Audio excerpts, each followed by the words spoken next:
예, 안녕하세요. SK하이닉스 박은영이라고 합니다. 제목을 보시면 굉장히 긴데 좀 전에 현대차 영상에서도 계속 나왔었던 스팟이 하이닉스에서는 가온이라는 이름으로 안전에서 일을 하고 있습니다. 그래서 그 부분에 대해서 저희가 안전에서 얘가 어떤 일을 하고 있는지, 어떻게 해서 일을 하게 되고 있는지에 대한 부분을 말씀드리도록 하겠습니다. 네, 저는 AI DT 쪽 분야를 일하는 사람은 아니고요. 하이닉스에서 안전 관련해서 10여 년, 그리고 그 전에는 제품 개발 관련해서 10여 년 해서 하이닉스만 20년 정도 다녔던 사람입니다. 이제 그런 사람이 안전을 하고 있는데 누가 저에게 물어봅니다. 네가 왜 AI 서밋에 가서 발표를 하냐? 근데 안전에도 AI나 DT 기술이 필요한 시대가 왔습니다. 그래서 저희가 활용하고 있는 부분들을 공유를 드리고 다른 안전이나 다른 산업체에서도 어떻게 활용이 됐으면 하는 인사이트를 드리고자 합니다. 네, 부제는 보스턴 다이나믹스의 스팟이 하이닉스에 와서 가온이 되는 그 과정에 대해서 간단하게 설명드리겠습니다. 들어가기 전에 제가 오늘 발표 전반적으로 말씀을 드릴 때 같이 들어주시는 분들이 기억하셔야 되는 단어 2가지만 말씀을 드리겠습니다. 스팟과 가온입니다. 좀 전에 옮겨갔듯이 보스턴에 있었던 스팟이 2000으로 오면서 가온이 됩니다. 그러면 얘네 둘은 뭐가 같고 어떤 부분이 다른지 그 부분에 대해서 인식하시면서 제 얘기를 들어주시면 오늘 제가 말씀드릴 게 잘 전달이 될 수 있을 것 같습니다. 네, 맨 왼쪽에 있는 게 제가 한 3년 전에 이제 BTS의 춤을 추는 스팟을 보면서 아, 이런 애가 있구나라고 생각을 했습니다. 그래서 관심을 갖고 보게 되다가 자율주행을 하거나 아니면 열화상 카메라 같은 것들을 갖고 돌아다니는 스팟을 보고 아, 안전에서 하는 일들과 동일하게 혹은 유사하게 업무들을 진행하고 있다라고 판단을 했고 하이닉스 안전에서는 해당 로봇을 도입하는 것을 결정하였습니다. 지금 스팟은 하이닉스에 와서 자율주행을 진행을 하고요. 현장에 가지 않고 원격으로 점검을 하고 그리고 거기에서 오는 데이터들을 판단할 수 있는 부분까지 고도화하여 현장에 가지 않는 판단하는 현장 안전 관리를 하는 게 가온입니다. 잠깐 말씀드리면 가온이 하드웨어가 고장나면 보스턴에 가야 되는데 가온이 소프트웨어가 고장나면 저희 회사 안에서 처리가 됩니다. 이게 가온과 스팟이 다른 차이점입니다. 안전관리에 AI와 로봇이 왜 필요하냐? 요거 저 주변에서 굉장히 많이 들었던 질문이고 저도 말씀드리고 싶은 부분 중에 하나인데요. 하이닉스 소개 먼저 드리면 하이닉스는 국내 사업장에 이천, 청주 2개의 사업장이 있고 각각은 44만 평, 24만 평의 굉장히 넓은 사업 부지를 가지고 있습니다. 하이닉스 안전에서는 해당 부지에 대한 안전관리를 전반적으로 다 책임을 지고 진행을 해야 되는 업무를 진행을 하고 있습니다. 이렇게 넓은 데를 사람이 다 관리를 하거나 시스템적으로 다 관리가 되냐 이 부분에서부터 저희는 AI 안전을 고민했습니다. AI 시대하고 SK 하이닉스 하면 가장 떠오르는 화두가 HBM인데요. 다른 세션장에서도 HBM의 기술력에 대해서 굉장히 많이 얘기를 하고 있는데 안전에서 보는 관점은 조금 다릅니다. HBM 기술을 하기 위해서 필수적으로 들어가야 되는 공정이 패키지 공정 중에 TSV 공정입니다. 왼쪽에 보이시는 와이어 본딩 같은 경우에는 금으로 본딩을 하는 정도의 화학물질이 사용이 되는 반면에 TSV가 되면 사진만 봐도 복잡하죠. 안에 들어가는 화학물질의 양들이 굉장히 많아집니다. 그러면 안전관리를 매우 잘한다 하더라도 리스크는 증가할 수밖에 없고 AI 시대의 SK하이닉스의 기술 경쟁력이 늘면 늘수록 안전에 대한 관리 능력도 같이 향상이 돼야 되는 시점에 다다랐습니다. 이런 부분이 반영이 되어 SK하이닉스의 관리 면적은 지속적으로 증가하고 있고요. 제품의 다양화되고 이제 생산됨에 따라서 화학물질의 사용량은 증가하고 연평균 작업 건수도 증가하고 그리고 펩 출입 인원도 증가하고 있어서 관리 범위 자체도 증가하고 저의 업무도 증가하고 있습니다. 요런 안전에 대해서 어떻게 지금 하이닉스에서 관리를 하고 있는지 말씀드리겠습니다. 4장의 사진 중에 빨강색 안에 들어있지 않은 사진이 저희 하이닉스 클린룸의 사진이고요. 요거는 다 검색해 보시면 아시겠지만 반도체 공장이라고 검색하시면 가장 많이 나오는 화면이 첫 번째 사진입니다. 항상 깔끔해 보이고 사람도 없고, 반도체는 20년 전부터 자동화가 되어 있는 팹이기 때문에 정상적인 생산 라인에서는 사람을 별로 볼 수 없고요. 그 대부분은 DT 기술로 해서 자동화가 되어 있습니다. 그러나 이런 생산 공정을 유지하기 위해서는 오른쪽 밑에와 같이 사람이 인력으로 유지 보수를 한다거나 아니면 위험 요소들에 대해서 현장에 가서 점검을 하는 등 안전 관리에 대한 부분은 전적으로 인력에 많이 의존을 하고 있습니다. 안전 설비들도 많이 있긴 하지만 한정적인 부분이 있고, 그리고 좀 더 사람이 보는 부분들이 더 디테일하게 잘 관리할 수 있기 때문에 안전 관리는 인력에 의존하고 있습니다. 그러면 반도체 사업장의 안전관리, 관리 범위가 증가하면 사람을 투입하면 되느냐라는 부분을 고민을 해야 됩니다. 구글이나 네이버에 안전이 위험하니까 어떻게 해야 되는지를 검색을 해보면 뭐가 나오냐면 사람을 채용합니다. 안전관리자를 확대합니다. 이런 식으로 나옵니다. 네, 그렇게 하기에는 저희의 규모와 범위에 한계가 있다라고 판단을 한 거고요. 그래서 반도체 사업장의 안전관리는 최대한의 인력 효율을 극대화하고 안전관리의 범위를 최대화하는 부분으로 저희는 방향을 잡았습니다.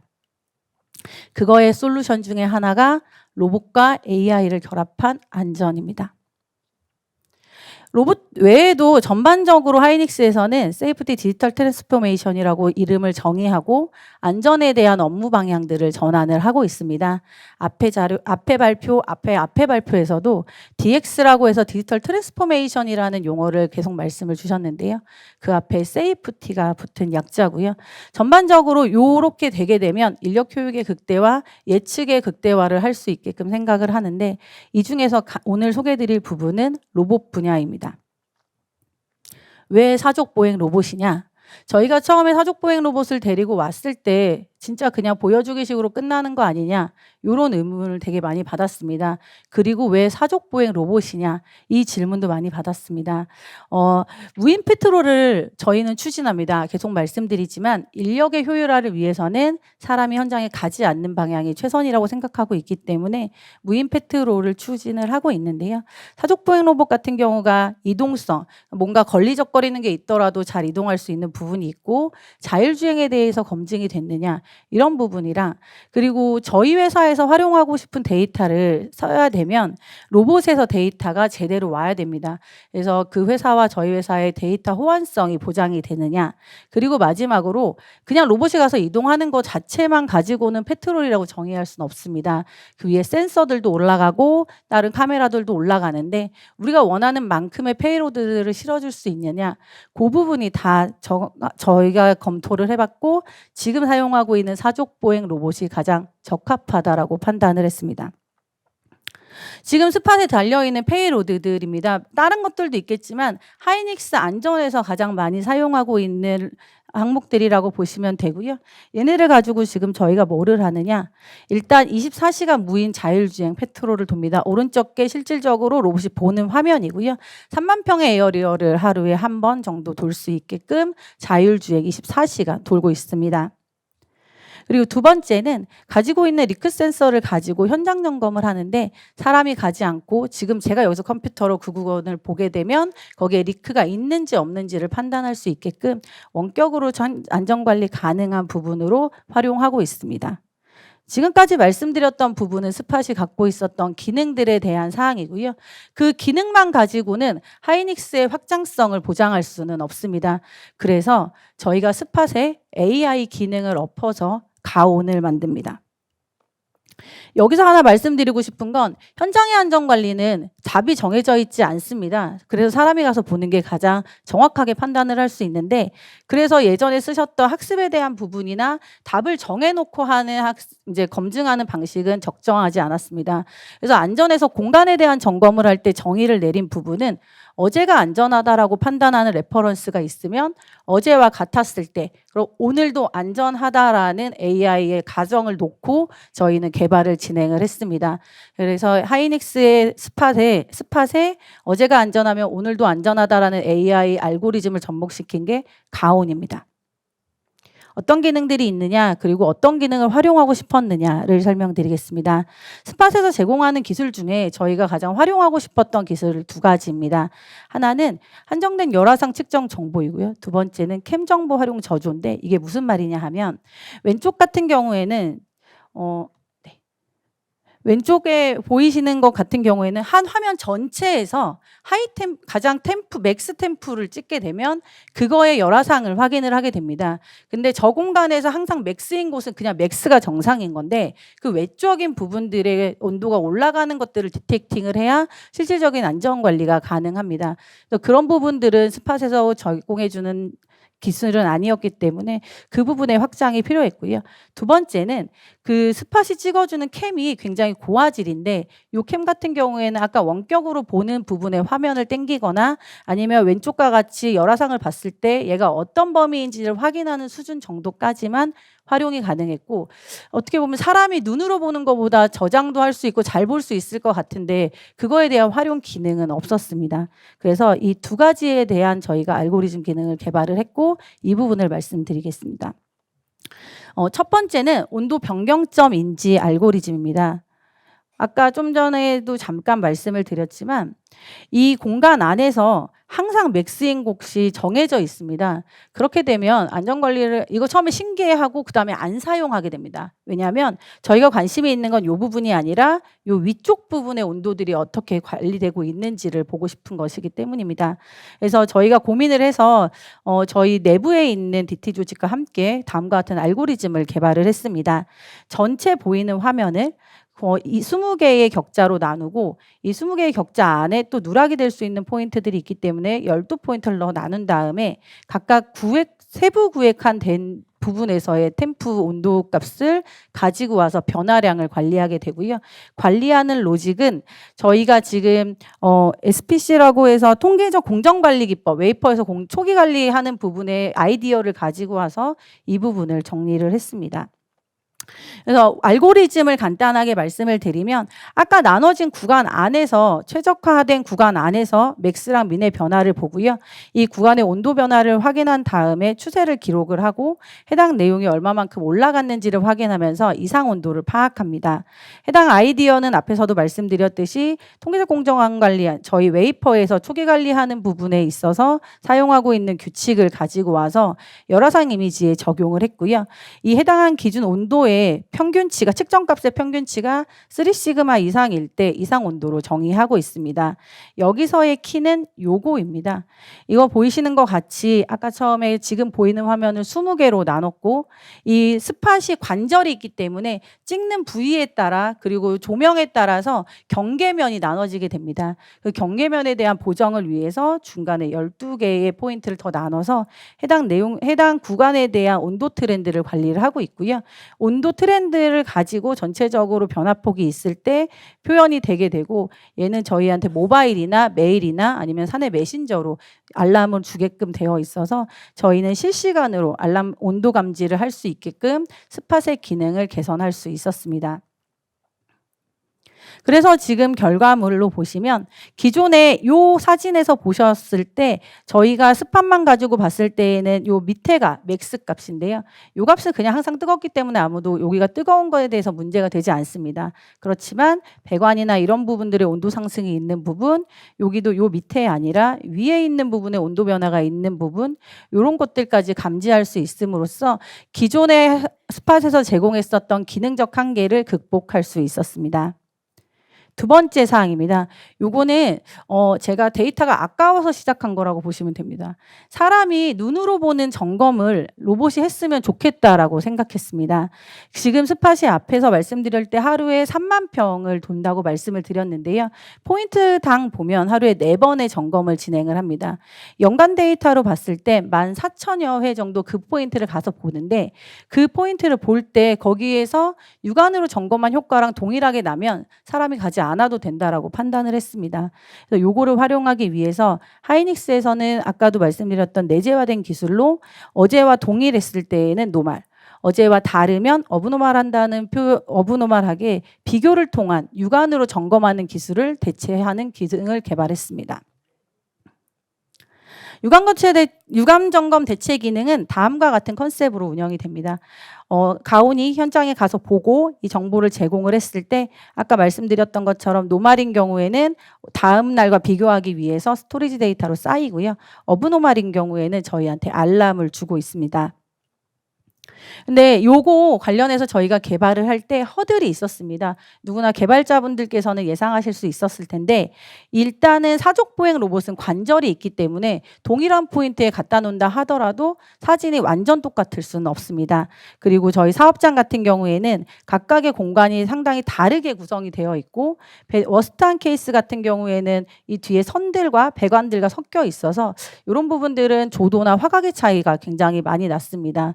그래서 비교를 하려고 데이터를 겹쳐봤을 때 굿 케이스 같은 경우에는 하나의 이미지로 보이기는 하나 배드 케이스 같은 경우에는 누가 봐도 어떤 일을 하더라도 이미지 간의 차이를 발생을 해서 비교할 수 있는 부분이 비교하지 못했습니다. 그래서 이 부분의 비교를 위해서 저희가 다음과 같이 개선을 진행을 했습니다. 변경점 인지 알고리즘은 저희가 페이지 1, 페이지 2로 나눠집니다. 페이지 1에서는 이미지의 보정을 진행을 하고요. 페이지 2에서는 아까 말씀드렸던 비교 알고리즘을 들어갑니다. 페이지 1에서 적용되는 이미지의 보정은 슈퍼포인트, 슈퍼글루라고 해서 저희가 이제 자율주행 자동차나 아니면 이렇게 공간을 확인할 때 사용하고 있는 알고리즘을 가지고 와서 주요 포인트를 뽑고 그 포인트를 슈퍼글루를 통해서 매칭을 시킨 다음에 거기에서 픽셀 단위로 해서 미니멈 된 데이터로 로스 이미지를 뽑아냅니다. 거기까지 보정된 데이터를 가지고 비교할 수 있게끔 준비가 되면 CNN 모델이 안면 인식에 사용되고 있는 알고리즘이라고 보시면 됩니다. 그래서 거기 안에 있는 데이터들을 이제 특장점을 다 뽑아서 어제하고의 어제의 정상 데이터와의 특장점을 비교합니다. 그래서 그 비교된 데이터를 가지고 정상인지 아닌지를 판단해서 그걸 가지고 저희한테 변화폭이 있으면 알려주고 변화폭이 없으면 정상으로 넘어가는 그런 로직으로 진행이 되게끔 알고리즘을 개발을 했고요. 이 알고리즘은 외부하고 같이 한 건 아니고 하이닉스 내부의 DT 조직하고 같이 개발을 했기 때문에 조금 더 시행착오 없이 잘 운영이 돼서 지금은 헬팟에 실려져 있는 상태입니다. 말씀드렸던 화각 차이의 극복을 통해서 여기에 작성하진 않았지만 변경점 인지 알고리즘을 처음 시작했을 때는 40% 정도의 검출 성능을 확인을 했는데 이런 알고리즘을 적용하고 나서는 지금은 95% 정도의 성능이 확인이 되고 있어서 사람이 눈으로 판단하는 것만큼의 가온에서 확인할 수 있다라고 보시면 되겠습니다. 얘네가 무슨 역할들을 하냐? 현장에서 직접 가야만 볼 수 있는 이런 체결부나 누출 포인트 그리고 알람 이런 부분들에 대해서 보고요. 기존에 사람이 하고 있었던 전체 점검의 70% 이상을 커버할 수 있게끔 진행이 되고 있습니다. 그리고 앞에 말씀드렸던 알고리즘들은 다 모아서 저희가 모니터링 시스템을 구축을 했고요. 해당 모니터링 시스템은 이제 저희한테 바로바로 인폼이 주면서 현장에 가지 않고도 현장 상황을 판단한 데이터가 올 수 있게끔 되게 설계가 되어 있습니다. 지금까지 가온이 AI를 접목한 스팟이 가온이 된 상황을 말씀을 드렸고요. 여기까지 기능을 개발을 했는데 확장을 하기 위해서는 활용성의 극대화가 필요했고 그 극대화를 하기 위해서는 두 가지 사항에 대한 협업 체계가 필요했습니다. 하나는 기존의 로봇 자체는 위험성 평가가 되어 있습니다. 근데 로봇이 저희와 같이 일하잖아요. 저희와 함께 있는 공간에서 움직였을 때 주행했을 때의 위험성의 안정성은 검증이 됐느냐 이거에 대한 고민을 굉장히 많이 했고 저희가 이제 알고 있는 산악하고 그리고 이제 로봇 협회들하고 같이 얘기를 해서 저희가 주행 시 안정성에 대한 평가 툴을 개발을 했습니다. 8가지 위험에 대해서 55개 위험 항목을 도출을 했고 각각에 대해서는 위험성 평가가 완료가 돼 있는 상태고 지금 현장에서는 이거에 따라서 안전하게 운영이 되고 있습니다. 그리고 또 하나는 저희가 SK텔레콤이랑 같이 있어서 가능했던 상황인데요.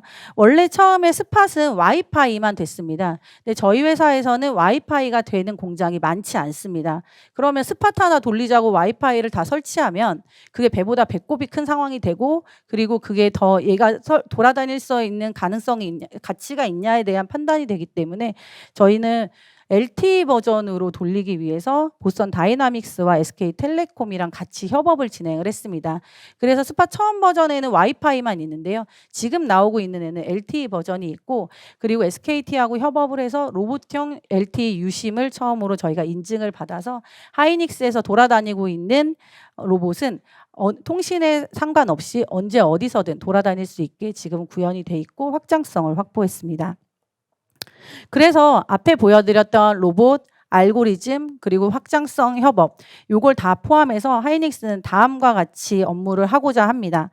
인력이 현장에 가는 부분을 단순 점검이라고 가정을 했을 때 그 부분은 최소화하고, 대신에 로봇이 점검에다 주고 로봇이 판단에다 주는 내용을 가지고 사람이 판단하고 그걸 개선하고 이상에 대해서 대응하는 업무에 집중할 수 있는 이런 하이닉스 안전에 대한 부분을 추구하고 어느 정도 운영을 하고 있다라고 생각하고 있습니다. 그래서 자원이 AI를 만났을 때 효과성은 다음과 같다고 생각합니다. AI 기술 혁신은 내재화된 저희 자사 기술로 해서 로봇의 성능을 향상을 시켰고요. 그로 인해서 무인화 페트롤을 할 수 있는 업무 방식을 변화시켰습니다. 그리고 업무 방식이 변화되면서 사람은 단순 점검하는 부분이나 이런 부분들을 탈피하고 효율성에 대해서 극대화했다라고 보고요. 그러면 저희가 아까 처음에 말씀드렸던 전체 관리 범위에 대한 확장성도 확보가 될 수 있다라고 생각하고, 그러면 전체적으로 사고는 제로가 된다고 생각해서 안전은 이 방향을 추구하고 있습니다. 네, 마지막 장표입니다. 안전을 하는 이유가 사람이 안전하기 위해서 저는 안전을 하고 있는데요. 사람을 위한 AI, SK 하이닉스 안전에서 지속적으로 하고 실현하도록 하겠습니다. 예, 이상입니다.